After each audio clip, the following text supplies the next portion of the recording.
වේවුලන අත් දෙකේ ඇඟිලිවලින් රවීන්ද්‍ර හෙමින් නෙත්මිගේ සාරිය පිටිපස්සෙන් ගහලා තිබුණ කටු ටික ගලවන්නේ ඇඟිලි තුඩක්වත් නෙත්මිගේ සිරුරේ නුගෑවෙන්න පරිස්සම් වෙමින්. නමුත් එහෙම කරන්නේ කොහොමද? නොහිතූ මොහොතකදී නෙත්මිගේ නිරුවත් පිටමත රවීන්ද්‍රගේ ඇඟිලි තුඩු දැවටනකොට නෙත්මිට දැනුණ ඒ නුහුරු ස්පර්ශයෙන් නෙත්මි හිරිවැටිලා ගියා. එහෙන්ම දැස් පියාගත්තේ ඒ නිසයි. එතෙන් සිට ට්‍රිරිං නෙත්මි හිටියේ දැස් පියාගෙන ඒ අත්දැකීම විනගන්න ගමන්. එතකොටම තමයි නෙත්මිට ඇහුනේ ළඟ මේසේ උඩ තිබුණ රවීන්ද්‍රගේ ෆෝන් එක රින් වෙන සද්දේ. ඒ වෙනකොට සාරියට ගහලා තිබුණ අවසන් කටුවත් රවීන්ද්‍රගේ අතින් ගැලවිලා ඉවරයි. වචනයක්වත් කටා නැතිවම රවීන්ද්‍ර ෆෝන් එක ආන්සර් කරනවා. ෆෝන් එක කනේ තියාගෙනම රවීන්ද්‍ර කාමරේ තිබුණ සෝෆා එකෙන් වාඩි වෙනකොට නෙත්මිටත් නොදැනීම නෙත්මිගේ කන් දුවන්නේ ඒ කතා කරන්න මොනවද කියලා අහන්න. අප්පච්චි. අපි හෝටලෙට ආවා. දෝනිත් කතා කරා. දැන් කෝ? දෝනි අක්කා ළඟද? නෙත්මි නිහඬවම මේ කතාවට ඇහුම්කන් දෙන ගමන් ඇඳන් උන් ඇඳුම් එකින් එක ගලවනවා. රවීන්ද්‍ර හිටියේ අනෙක් පැත්ත බලාගෙන නිසා නෙත්මිට ඒක ලොකු සහනයක්. හරි අප්පච්චි.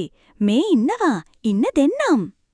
නොහිතූ වෙලාවකදී රවීන්ද්‍ර ෆෝන් එකත් අරගෙන නෙත්මි ළඟට ලං වෙනකොට නෙත්මි හිටියේ අඩ නිරවතින්. මෙච්චර වෙලාවක් සාරියෙන් වැහිලා තිබුණ නෙත්මිගේ ඇඟ ලාවට වගේ රවීන්ද්‍රට පේනවා. මොකක්ද මන්දා අමුතු හැඟීමක් රවීන්ද්‍රගේ සිරුළු පුරා පැතිරෙනකොට හරි ඉක්මනට රවීන්ද්‍ර ෆෝන් එක නෙත්මිට දික් කරන ගමන්ම අහක බලාගත්තා. ඇයි? කවුද මට කතා කරන්නේ? ඇඳන් උන්න රෙද්ද දෙපොට එකාතකින් අල්ලගෙන නෙත්මි රවීන්ද්‍ර දික් කරපු ෆෝන් එක අනෙක් අතින් අරගෙන කනේ තියාගන්නකොට රවීන්ද්‍ර ආය වතාවක් කාමරේ තිබුණ බැල්කනියට රිංගන්නේ දැනුණ අපහසුතාවය නිසාමයි. හෙලෝ දුවේ. එහා පසින් ඇහුනේ කාගේ හඬද කියලා අඳුනගන්න නෙත්මිට වැඩි වෙලාවක් ගතුනේ නැහැ. ඒ කතා කළේ රවීන්ද්‍රගේ තාත්තා නිහාල් එදිරිසිංහ. සර් කියන්නේ කවුද? දැන් දුවගේ තාත්තා දුවේ මගේ කොල්ලා හරි අහිංසකයි. එයාගේ ජීවිතේ වෙච්ච දේවලුත් එක්ක තමයි වෙනස් වෙලා ඉන්නේ. මම දන්නව දුවට ටික දවසක් යනකොට ඒක තේරෙයි. ඒත් මම දුවගෙන් එක දෙයක් ඉල්ලන්නම්. ආයිනම් එයාගේ ජීවිතේ වැටෙන්න දෙන්න එපා. තාත්තා කෙනෙක් කරන ඉල්ලීමක් කියලා හිතන්නකෝ. නෙත්මි කලේ ඒ කියන දේවල් වලට හිස හොලව කතා කරපු එක විතරයි. විනාඩි 5ක් විතර කතා කරලා නිහාල් ඇමතුම විසන්ධි කරද්දී නෙත්මි බැලුවේ රවීන්ද්‍ර අහලක පහලක ඉන්නවද කියලා. නමුත් රවීන්ද්‍ර ඒ වෙනකොටත් හිටිය බල්කනියේ. නෙත්මි එහෙම්බ නැගිටලා ටවල් එකත් අරගෙන බාත්රූම් එකට යන්න හැරුණත් නෙත්මිගේ ඇස් යන්නේ කාමරේ ඇඳ මත දාලා තිබුණ රවීන්ද්‍ර ඇඳ නුන්න වෙඩි නැඳුමට. ගෙදර හිටියත් නෙත්මි කිසිව දවසක ගෙදර බඩු එහෙමෙහෙ වෙන්න දුන්නේ නෑ. මෙයා නම් පිළිවෙලකට වැඩ කරන කෙනෙක් නෙවෙයි වගේ. පේන්නේ නැද්ද ඇඳුම් ටික දලවලා එතනම දාලා. බැනම නෙත්මි රවීන්ද්‍රගේ ඇඳුම් ටික එකතු කරගත්තා. විවාහ උත්සවයේ ඉඳන් මේ වෙනකල්ම සිද්ධ වෙන හැම දෙයක්ම නෙත්මිගේ ජීවිතේට නොහුරුයි. මොකද මේ සිද්ධ වෙන දේවල් කිසිම දවසක අත්දකලා නැහැ නෙත්මි. ලැජ්ජාවෙන්ම නෙත්මි රවීන්ද්‍රගේ ඇඳුම් ටික එකතු කරලා ඔහේ ඇරලා දාලා තිබුණු බෑග් එකට දැම්මා. ඒ අතර නෙත්මි දැක්ක දෙයක්. ඒ බෑග් එකේ තිබුණ රවීන්ද්‍රගේ යට ඇඳුම් කිහිපයක්. S දෙකත් එක්ක රතු වුණේ හරි ඉක්මනට. ඊයා මේවවත් හංගන්න මෙයා දන්නේ නෑනේ. තමන්ගේ රෙදි ටිකත් තමන්ගේ බෑග් එකට දාපු නෙත්මි ගලවලා තිබුණ සපත්තු ටිකත් පිළිවෙලට තියලා තමයි බාත්රූම් එකට ගියේ. වෙනදා නම් ගෙදර පිටිපස්සේ තියෙන ලින්දෙන් බාල්දියෙන් වතුර අරගෙන නාගන්න නෙත්මිට ඒ බාත්රූම් එක ඇතුලේ තිබුණ ෂවර් වගේම අනෙකුත් දේ ගැන පුදුමයි. ඇත්තටම නෙත්මි දන්නේ නැහැ ඒ දේවල් ගැන. නිකල් පාටින් ඇති ෂවර් එක අතගාලා බලපු නෙත්මිට ඊළඟට කරන්න ඕන මොකක්ද කියලා තේරුමක් නැහැ. එහෙම්ම දොර තල්ලු කරලා ඇරපු නෙත්මි වෙනදා වගේම ගෙදරින් පිටත් වෙනකොට බෑග් එකට දාගත්ත චීත්ත රෙද්ද අතට අරගෙන ඇඳන් උන්න අවසන් ඇඳුම් දෙකත් ගලවලා දැම්මා. මේ දේවල් කොහොමද පාවිච්චි කරන්නේ? මම දන්නේ නැහනේ. දැන් මොකද කරන්නේ? නෙත්මි සත්තකින්ම ඒ දේවල් ගැන දන්නේ නැහැ. ඒ නිසාම නෙත්මි ඒ දිහා බලාගෙන කල්පනා කරනවා. බිත්තියේ තිබුණ ලොකු බොක්ස් එකක පාට දෙකකින් බල්බ් දෙකක් පත්තු වෙනවා. ඒ ඇයි කියන්න නෙත්මි දන්නේ නැහැ. නෙත්මිට බයයි. ඇයි දැන් නාගන්නේ නැතිව එළියට යන්නත් බෑ. කාමරේ ඉන්න රවීන්ද්‍රට කතා කරන්නත් නෙත්මිට ලැජ්ජයි. මොකද නෙත්මිගේ ගත වැහිලා තිබුණේ දනහිසටත් වඩා කෙටි චීත්ත රෙද්දෙන් විතරයි. හරි මට මතකයි දවසක් ටීවී එකෙත් මේ වගේ එකක් පෙන්නුවා. මතක හැටියට මෙන්න මේ බෝලේ කරකපුවාම වතුර ආවා. ඕ එහෙම තමයි. නෙත්මි දන්නේ නැති වුණත් පරාජය බාරගන්න කැමතිත් නෑ. නමුත් මේ වෙනකොටත් රවීන්ද්‍ර ෂවර් එකේ හීට් වෝටර් සිලෙක්ට් කරලා තිබුණා කියන්න නෙත්මි දන්නේ නැහැ. අර තිබුණ බෝලය කරකවනවා. එතකොට ෂවර් එකෙන් වතුර වැක්කිරෙනකොට නෙත්මිගේ හිතට සතුටුයි. මොකද කාගෙන්වත් උදව්වක් නොගෙනම වැඩේ කරගන්න පුරුවන් වෙච්ච එකට. ෂවර් එකේ හොට් වෝටර් කිසිම මිශ්‍රවීමක් නැතිව බිමට වැටෙනකොට හොයන්නේවත් නැතිව නෙත්මි ඒ වතුරට අත දානවා. "අව් අම්මෝ ඉහිහිහිහි" නෙත්මිට කෑ ගැස්සුණා. මොකද තනිකරම උණු වතුර තමයි ෂවර් එකෙන් වැටුනේ. අත අරගෙන බලපු නෙත්මි දැක්කා අත රතු වෙලා තියෙනවා. උණු වතුරට පිච්චිලා අත.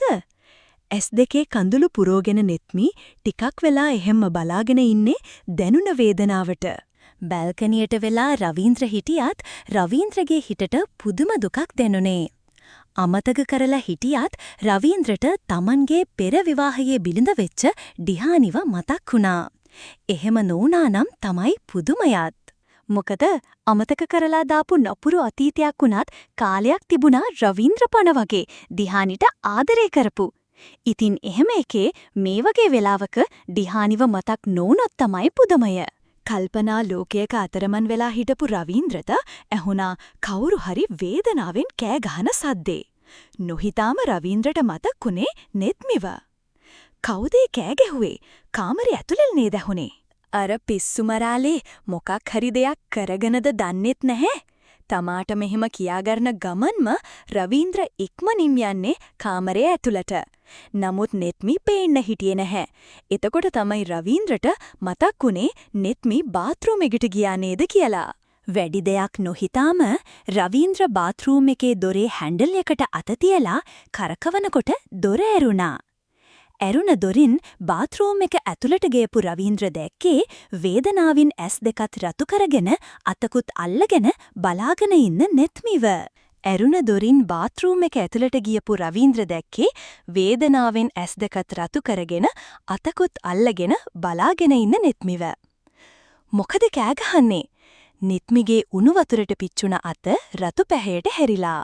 නෙත්මි දැනුණ වේදනාවට අනික් අතින් ඊ අත මිරිකගෙන බලාගෙන හිටියා.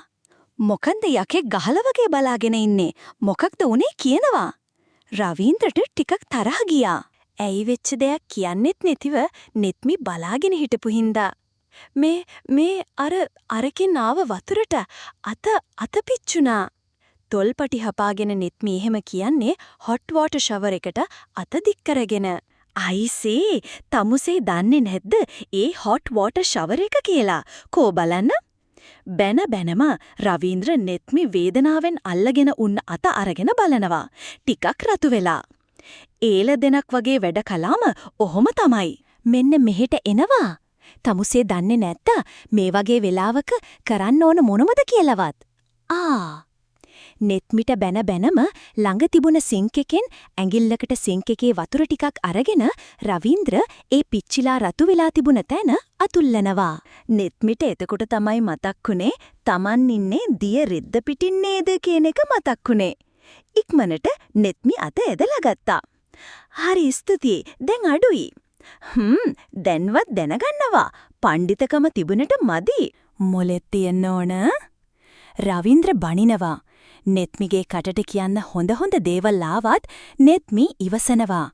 රවීන්ද්‍ර එළියට යන්න හැරෙනකොට නෙත්මි ඉක්මනට ළඟ තිබුණ වැලෙන් ටවල් එක අරගෙන පපුවට දාගත්තා. ටිකක් ඉන්න.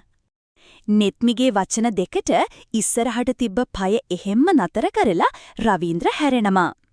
එකපාරටම රවීන්ද්‍රගේ අස්වලට අහු වුණා නෙත්මි පපුව වැහෙන්න දාගෙන හිටපු ටවල් එක. hina යන්න ආවත් බොහොම අමාරුවෙන් hinaව නතර කරගත්තා. ඒ පාර මොකද? මේ අරක ගැන මම දන්නේ නෑ. ටිකක් කියලා දෙන්න බැරිද? ලැජ්ජාව පැත්තකින් තියලා නෙත්මි නොදන්න දේ රවීන්ද්‍රගෙන් ඇහුවේ වචන පටලවමින්. මොකද දැන් රවීන්ද්‍ර පිට වෙලා ගියත් එතනින් ඇත්තදම නෙත්මි දන්නේ නැහැ මේකෙන් නාගන්නේ කොහොමද කියලා. එහෙම වුණොත් වෙන්නේ නාගන්නේ නැතිව ගඳ ගගහාම රැය පහන් කරන්න. රවීන්ද්‍ර කිසිම වෙනසක් නැතිව නෙත්මිට හොට් වෝටර් ෂවර් එක ගැන හැම දෙයක්ම කියලා දුන්නා.